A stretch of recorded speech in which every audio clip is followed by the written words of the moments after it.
Order order, আদালতের কাজ শুরু করা হোক। ইওর অনার, আসামি নন্দুলালকে অনেক কষ্ট করে খুঁজে বাইর করছি। ওরে গরু ঘরে শোয়া পাইছি আমরা, তারপরও খুব পরিশ্রম লাগছে। এখন আপনি উঠতে ওর একটু স্যালুট করেন।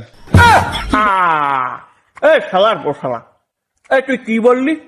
এ জজ স্যারে তোর আসামিকে স্যালুট করবে? এই শালার বসালা, তোকে কিন্তু এখন একটা ঘুষি দিয়ে ঘটনা ঘটনা একদম ভাড়ায় হলাবো। গোষ্ঠাই কি ভুল কাম করলাম নি?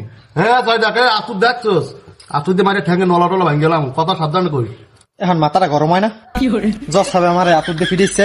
এ তুই দালাল হাউসন, তোর কোন একটা খুঁই দিলাম, কই দিলাম, একটা লোল মোল বাইরে দিলাম। ইউরানার, ওকে কি আপনি মানা করবেন? হ্যাঁ, নাকি ওকে একটা শট দিয়ে আমি গরু করে বাইর করে দিব? আপনি খালি একবার বলেন। এখন মেজাজটা খারাপ লাগে না? ইওর অনার, আপনার কি কোমঠা মারছি আমি? হারফার ও আমার লাগতেই বাইরে দিতে চাই, মেজাজটা এখন গরম হয় না? ওরে এখন আমার দেখতে মন চায় না, দিমু গাদি দিমু আমি কন খালি। এর কেমনটা লাগে? হ্যাঁ শালার শালা, এটা কি গরু করা? এটা আদালত, কথাটা সাবধান করি, আমি ঠ্যাঙ্গে নলা ভাঙিয়ে দেবো, আনালে নাকটা ভাঙিয়ে দেবো। জজ সাহেব, আপনি এটা কেমন কথা বললেন? আমার তো আপনারা কোনো মূল্যায়নই করেন না। এত কষ্ট হয়ে এত টাকা খুইয়া আমি একটা উকিল হইলাম।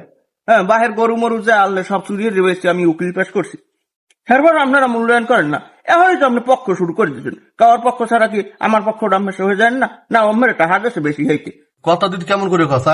হে ও মোরে টাহা দে, তোর পক্ষে কথা মনে কম, তোর পক্ষে কথা কথা কবি কম, আতুর জালে বাড়ি দেবো, আসামি হাজির কর। ইওর অনার, আমার মক্কেল নন্দুলাল ওর দরজায় যাইয়ে না হয় একটু মলত্যাগই করেছে, হেললে কি ওর যাইয়ে মামলা করা লাগে? আপনিই বলেন। আই অবজেকশন ইউর অনার, ওর কথার আমি কোনো মূল্যায়নই করলাম না। ওর আসামি নন্দুলাল আগজে না হয় মনে করেন আগজে, ওটা কোনো বিষয় না।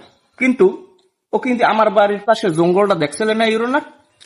ও যাইয়া আমার বাড়ির দরজায় একটা পোতের মধ্যে আগিত হয়েছে, যেখানে বাইরেতে গেলি আমার নাহের হোমরে পরে ওই যে আমার বমিদের দিতে পরাণ শেষ। আমি তো বাড়ি গিয়ে দেখি কি আমার বউ একের হুরুস তুলে বমি দেয়। আমি বুঝি হয়তো বা সুখবর আসতে পারে, কিন্তু হ্যাঁ না, পরে হুনি রেহে গুড় গন্ধ পাইয়ে বমি দেয়। দনোদন থাম। অর্ডার অর্ডার, আমি আসামির নিজের মুখের থেকে শুনতে চাই। আসামি সোজাই দাঁড়াও। আমি তার বাড়ির দরজা থেকে আটকে যাওয়ার সময় আমার একটা পাদাইছে, আমার একদলা গু পড়ে গেছে, এতে কি আমার কোনো দোষ আছে? এ দোষ আছে কি? এ দোষ নাই মানে? দোষ নাই মানে শালার পোশালা, তুই আমার বাড়ির দরজায় যে আটজো, আবার তুই কও দোষ নাই।